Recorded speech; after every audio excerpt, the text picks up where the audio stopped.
You don't have to know what my gender is, but when I share it, you better respect it, you better honor it, you better use my pronouns, or you're out of my life. 6 signs you might be agender, featuring messy morning hair. You don't connect with or understand the concept of gender. What's so hard to understand? There are only two genders, and your biology determines your gender. If you're a biological female, you're a woman. If you're a biological male, you're a man. And no matter what you do, you will always be a woman or a man. Feel like you don't have a gender, or your gender is neutral. You can feel that all you want, but it doesn't mean that it's true. If you try to fit gendered expectations, you feel like you're performing. So if a woman doesn't live up to gender expectations, let's say she's a CEO and she's not in the kitchen all day, and she doesn't wear dresses, only pants, she's not a woman anymore according to you? Gender expectations exist, but not living up to those expectations will not change your gender. Your sense of self feels simply human more than anything else. Are you saying that regular men and women are not human? You identify as gender fluid, as a they, she, he. So let me remind you of something. It's actually possible to be a woman while being a human being at the same time. I don't know if it's just me, but it sounds like you deal with a lot of internalized sexism. You feel uncomfortable when someone ascribes gender to you. Being uncomfortable when someone is describing the truth to you has nothing to do, and I hope you all know this already, with being a trans person. It has nothing to do with transsexualism. Why is that?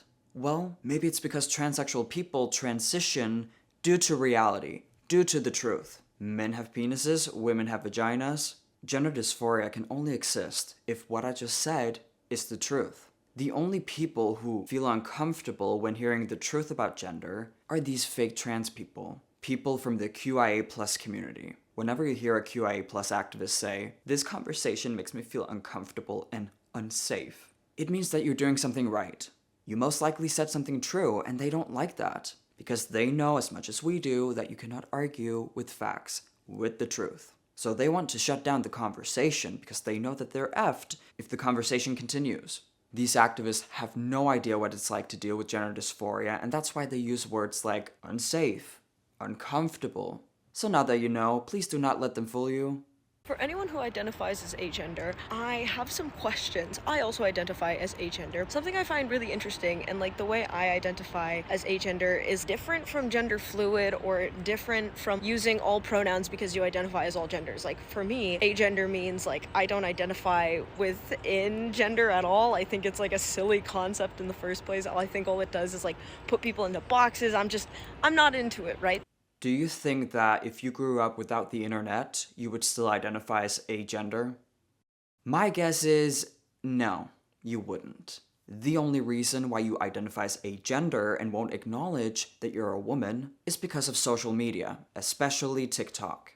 So for me, like when somebody is like, what pronouns do you use? I literally say any, and then they're like, no, but which do you prefer? And I'm like, no, I literally don't care because I just think the system is stupid in the first place. Literally, you can call me whatever. It doesn't fundamentally change who I am as a human being. What do you mean to feel outside of the system? The system you're talking about is something that your people have created. Your people have created a system where women cannot have short hair and septum piercings without being a third or a fifth gender. Your people have invented that if a man is feminine, he's not a man anymore. If you're so tired of the system, then stop believing in it. You claim that you don't care about gender and pronouns especially, yet you feel like you have to identify as something else but a woman, which you are. But I mean, if you don't care about pronouns, I think everyone should use she when talking about you. I'm agender, I don't have a gender. I'm not a girl, not a boy. And no, I don't expect you to know that right off the bat. I mean, I'd love it if people didn't assume gender, but if you look at me and think that's a woman, okay, here's where the problem comes in. People don't think that you're a woman or assume that you're a woman, they know. If I then tell you, because you're like, oh, hey, lady or Mrs., and I'm like, oh, actually, I'm not a lady, I'm not a woman, I'm non-binary, I use they, them pronouns. If after that intervention, you're like weird or transphobic, NB-phobic, just ignorant and kind of lazy and just purposefully being obtuse for no reason, then we have a problem. I'm so scared. What's gonna happen? You can't be NB-phobic, meaning non-binary phobic, when non-binary is not a thing. But let's hear what's gonna happen if people dare to point out the truth about what you are. You don't have to know what my gender is, but when I share it, You better respect it, you better honor it, you better use my pronouns, or you're out of my life. And like, it's a privilege to be in my life. I don't think transphobes understand that. Sure thing. Not only do you want people to affirm you, you also want them to blindly obey you. You want them down on their knees, saying you're such a stunning and brave they, them. You need help. In order to be in your life, you want people to shut their brains off. You want them to forget everything that they know about reality in order to please you. Forget the truth. Listen to me. Me. Ms. Girl, it is your life, and it's totally up to you what your requirements are in order to be in your life. But if you want to hear my advice, I think you should talk to someone. The sick desire of controlling others will not make you feel better. It's not going to improve your mental health.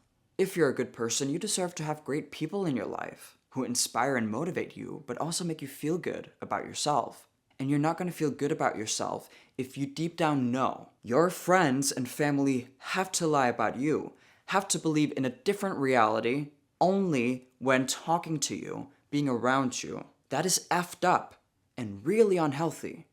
I'm gonna apologize in advance for showing you this. Oh, you're agender? Well, you know what's on my agenda tonight? Doing your mom. That is so funny. This right here also shows how immature these people are. Most of the women I've showed you today are not teenagers, but it doesn't matter because immaturity has no age.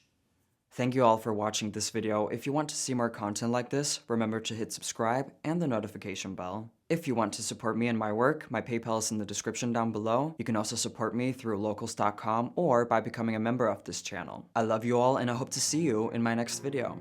Peace out.